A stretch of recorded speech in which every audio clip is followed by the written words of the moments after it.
5 practical tips that I think will really support any leader who might be listening to this in terms of their ability to develop their own empathy. So the first thing I would always say to individuals is you need to be more aware of yourself. So the more self-awareness you have, the more able you are to be aware of others.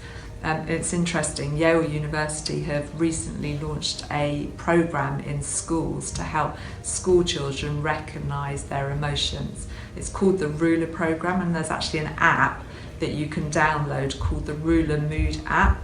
So a great way of developing emotional intelligence, but developing empathy is about recognising what are the emotions you're experiencing. And what Ruler stands for, and it's a really good acronym to remember, is Ruler is R, recognise your emotions, U is being able to understand them, L is about being able to label them, E is about being able to express them, and R is about being able to regulate them. So the more attuned I am to my own emotions, the more able I am to do that. So that would be the first one. The second one I would say is that ability to really be curious about somebody. So if you think about coaching skill, coaching is very much about, the initial part of that is about being able to question and really be curious and interested in somebody else. And that's not just from what they're telling you from a verbal, the information that they're giving you verbally, but it's about being able to really tune into the non-verbal communication. So the second point I would say, or the second tip would be about ask questions.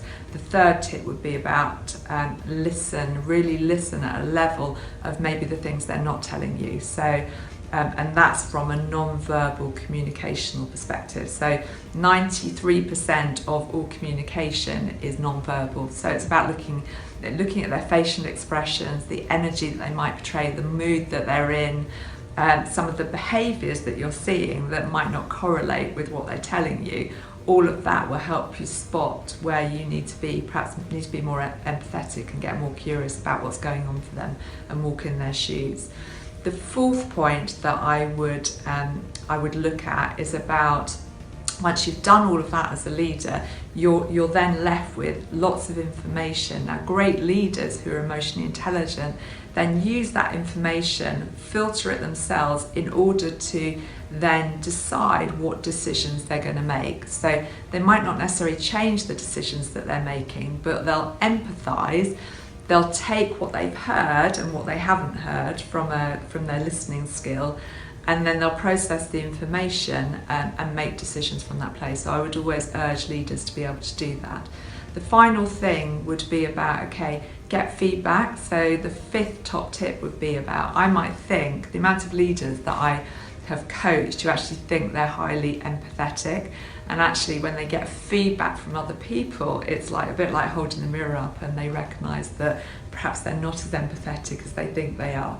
So feedback and that ability to really be a reflective learner is absolutely critical to leadership today.